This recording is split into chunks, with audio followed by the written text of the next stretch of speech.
तेरा ऐसा दर्पण में ना समाए, खुशबू तेरे तन की मधुबन में ना समाए। दोस्तों, क्या आप यकीन करेंगे कि एक बार ओपी नैयर ने किशोर कुमार को एक गाना सिर्फ डब करने के लिए स्टूडियो में बुलाया था, जिस गाने को बाद में मोहम्मद रफी की आवाज में रिकॉर्ड होना था।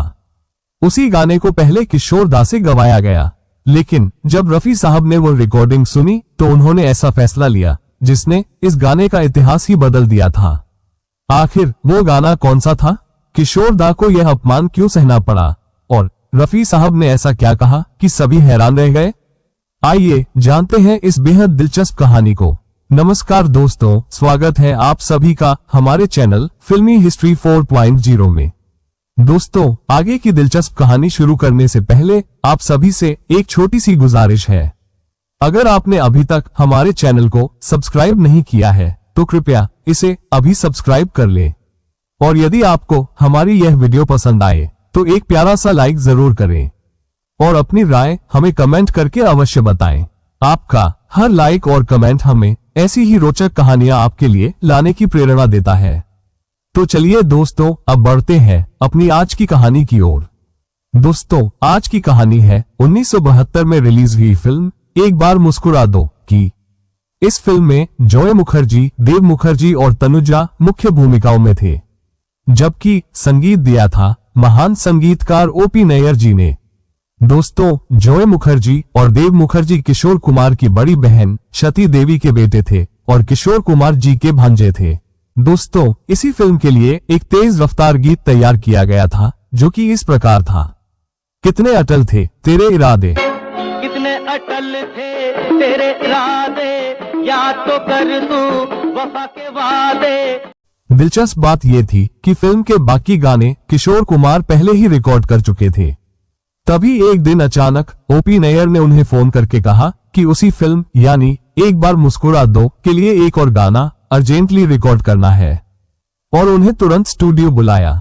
किशोर दा को समझ नहीं आया कि अब कौन सा नया गाना रिकॉर्ड करना है, लेकिन वह मना भी नहीं कर सकते थे क्योंकि ये फिल्म उनके सगे भांजे देव मुखर्जी से जुड़ी हुई थी। स्टूडियो पहुंचते ही नैयर साहब ने उन्हें एक गीत थमाया और कहा, ज्यादा रिहर्सल की जरूरत नहीं है, सीधे गाना रिकॉर्ड कर दीजिए। किशोर दा हैरान थे। तभी नैयर साहब ने असली बात बताई। उन्होंने कहा, असल में इस गाने का फाइनल वर्जन मोहम्मद रफी गाएंगे, आप तो सिर्फ डबिंग के लिए गा रहे हैं। रफी साहब विदेश गए हुए हैं, इसलिए शूटिंग रोकना संभव नहीं है। ये सुनकर किशोर दा कुछ पल के लिए चुप रह गए। सोचिए दोस्तों, उस दौर में मेरे सपनों की रानी, प्यार दीवाना होता है और तुम बिन जाओ कहां जैसे सुपरहिट गीत गा चुके किशोर कुमार से ये कहना कि वह सिर्फ डबिंग के लिए गाएं, ये बात उनके लिए किसी बड़े झटके से कम नहीं थी। एक पल के लिए उन्हें ऐसा लगा कि उनकी पहचान और काबिलियत को नजरअंदाज किया जा रहा है, लेकिन उनके सामने अपने सगे भांजों की फिल्म थी जिसकी शूटिंग इसी गाने पर अटकी हुई थी। ऐसे में उन्होंने अपनी भावनाओं को दबाया और बिना कोई बहस किए गाना रिकॉर्ड करने के लिए तैयार हो गए। किशोर दा ने गाना रिकॉर्ड कर दिया और उसी रिकॉर्डिंग पर गाने की शूटिंग भी पूरी कर ली गई। कुछ समय बाद मोहम्मद रफी जी विदेश से लौटे। ओपी नैयर ने उन्हें स्टूडियो बुलाया ताकि वह इस गीत का फाइनल वर्जन रिकॉर्ड कर सके, लेकिन स्टूडियो पहुंचकर जब देव मुखर्जी और जॉय मुखर्जी की बातों से रफी साहब को पता चला कि यह गीत पहले ही किशोर कुमार की आवाज में रिकॉर्ड हो चुका है, तो उन्होंने नैयर जी से एक सवाल पूछा, क्या ये गाना किसी नए गायक से डब कराया गया है? नैयर साहब ने सच बताते हुए कहा, नहीं, ये किशोर दा ने गाया है, लेकिन हमने उन्हें पहले ही बता दिया था कि आपके लौटने के बाद आप ही इसे दोबारा रिकॉर्ड करेंगे। इतना सुनते ही रफी साहब गंभीर हो गए। उन्होंने कहा, अगर किशोर दा ये गीत गा चुके हैं तो मैं इसे दोबारा रिकॉर्ड नहीं करूंगा। नैयर साहब ने उनसे केवल एक अनुरोध किया, एक बार रिकॉर्डिंग तो सुन लीजिए, अगर आपको रिकॉर्डिंग में कोई कमी लगे तभी हम नया वर्जन रिकॉर्ड करेंगे। रफी साहब तैयार हो गए। उन्होंने पूरा गीत ध्यान से सुना। गीत खत्म हुआ तो उनके चेहरे पर मुस्कान थी। उन्होंने नैयर साहब से कहा, यकीन मानिए, दादा ने इस गीत में जो ऊर्जा और एहसास डाला है, शायद मैं भी वैसा नहीं कर पाता। इस रिकॉर्डिंग में किसी बदलाव की जरूरत नहीं है, यही वर्जन फाइनल वर्जन रहने दीजिए। रफी साहब की यही बात इस गीत का भविष्य तय कर गई। आखिरकार किशोर कुमार की आवाज वाला वही वर्जन ही फिल्म में रखा गया और आगे चलकर यह गीत उनकी यादगार प्रस्तुतियों में शामिल हो गया।